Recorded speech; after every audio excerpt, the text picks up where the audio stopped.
Nos dias de João Batista, aqui na terra, o trabalho começou a ser grande, crescia cada dia, Deus fazendo através de João.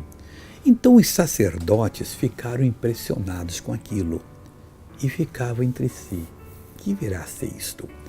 João capítulo 1, versículo 9 diz assim: e este é o testemunho de João, quando os judeus mandaram de Jerusalém sacerdotes e levitas para que lhe perguntassem: quem és tu? O João não mentiu. Nunca queira ser aquilo que Deus não fez ser. Se perguntaram: eu sou um servo de Deus, estou fazendo a vontade. Mas aquela paralítica andou, aquele cego enxergou. Você é o Messias? Não, eu sou só um servo dele. Eu anuncio o caminho que é ele. E neste caminho existem tantas coisas boas. E se vocês entrarem por esse caminho, serão abençoados. E dá o testemunho que Deus lhe der na hora e você será bem sucedido.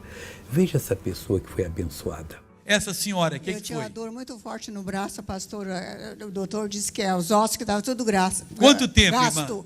Mas eu vim buscar minha bênção e eu tenho certeza que o Senhor Jesus já recuperou meus ossos, tudo. A senhora está podendo mexer com o braço já? Já estou aqui, pastor, que doía. Era aqui, mas já agora foi tá tudo livre. embora. Já foi tudo para o beleléu.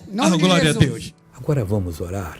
Pai, eu estendo a minha mão em direção a essa pessoa que está orando agora, cheia de necessidade.